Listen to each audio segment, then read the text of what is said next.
Media Sunnah Channel. Lillah Nyunnah Merenah. Saat ini di media sosial ada video yang viral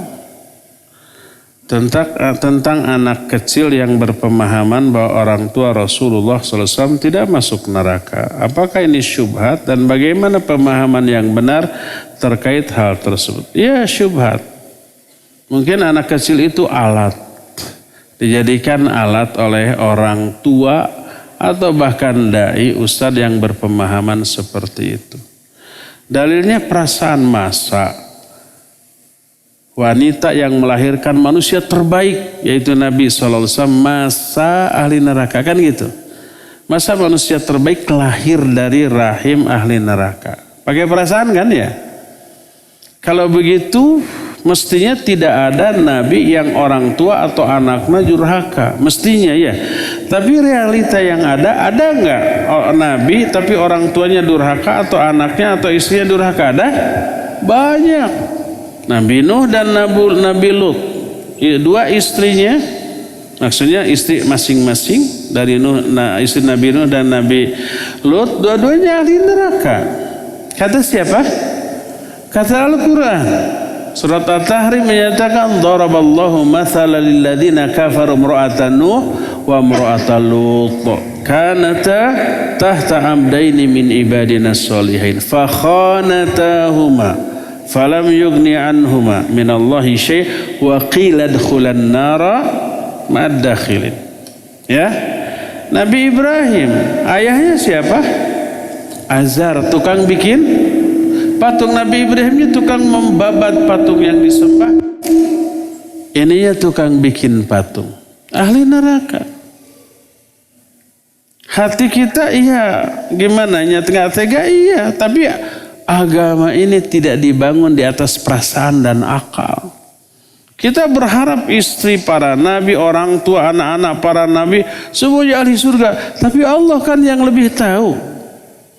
Allah yang lebih mengetahui siapa yang layak diberi hidayah dan siapa yang tidak, ya. Jadi dasarkanlah keyakinan pemahaman kita kepada nas, bukan perasaan atau akal. Mana dalil yang menyatakan orang tua Nabi SAW ke dalam neraka?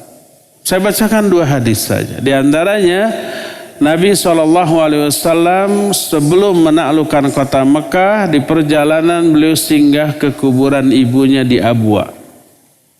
Terlihat oleh Umar nangis. Ditanya, ma'abkaka ya Rasulullah, apa yang buat engkau menangis wahai Rasulullah? Kata beliau, ista'dzantu rabbi li an astaghfira li ummi falam ya'dhan li wasta'dzantu li ziyarati qabriha fa'adhina li. Fazurul kubur fa innaha tudzakkirukumul maut. Aku minta izin kepada Allah untuk memintakan ampunan untuk ibuku, tapi dia tidak mengizinkan. Karena ibunya mati dalam keadaan sebagai penyembah berhala. Apakah satu masa fatrah? Tidak. Kalau toh masa fatrah tidak sebagai penyembah berhala. Tapi ada agama sebelumnya seperti Waraqah bin Naufal. Waraqah bin Naufal hidup di zaman jahiliyah sebelum Islam datang, tapi masih di atas agama Nabiullah Isa alaihissalatu wassalam yang lurus. Ini penyembah berhala. Aku minta izin kepada Allah untuk memintakan ampunan untuk ibu, tapi dia tidak mengizinkan. Lalu aku minta izin untuk menziarahi kuburannya dan diizinkan. Maka ziarahlah ke kuburan karena itu mengingatkan kalian kepada kematian. Datang seorang sahabat, ya Rasulullah aina abi, wahai Rasulullah di mana bapakku sekarang? Bapak itu sudah meninggal dalam keadaan musyrik. Kata Nabi SAW, abaka huwa finnar, dia dalam neraka. Sahabat ini sedih, kemudian melangkah pergi, tak berapa lama dipanggil. Kata Nabi SAW, inna abi wa abaka finnar. Sesungguhnya ayahku dan bapakmu berada di dalam neraka. Dua hadis tadi sahih riwayat Imam Muslim, terdapat dalam kitab Sahih Muslim. Ini yang menunjukkan kedua orang tua beliau berada dalam neraka. Ini nas. Kita sedih kecewa, iya sedih kecewa. Tapi ini nas, nggak boleh nas ditolak hanya karena apa? Perasaan.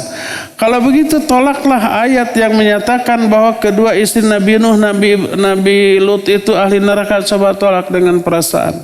Gak mungkin masa seorang Nabi diberi pasangan sedurhaka itu. Itu perasaan kan? Kalau Fir'aun yang durhakanya nggak ada bandingannya di zamannya, nggak ketulungan, kok istrinya solihah. Ini ayat kayaknya terbalik. Bahaya itu. Ya, kalau pakai perasaan begitu, kenapa Nabi istrinya durhaka padahal orang tersoleh di zaman itu? Si Fir'aun orang terbejat di zamannya, kok istrinya paling soleh? Disatukan penyebutannya dengan manusia tersoleh di zaman itu, yaitu Maryam. Ya, di surah At-Tahrim itu seperti itu. Jangan pakai perasaan. Di dalam beragama, jangan pakai akal. Di dalam beragama, pakai nas, pakai wahyu. Agama ini wahyu, bukan produk akal, bukan produk perasaan kita, tapi wahyu dari Allah Azza wa Jalla. Apa yang diterangkan oleh wahyu, oleh Al-Quran dan hadis yang sahih, ikuti itu walaupun hati berat menerimanya karena kelemahan hati kita. Sumber agama kita wahyu, bukan perasaan, bukan akal. Wallahu a'lam.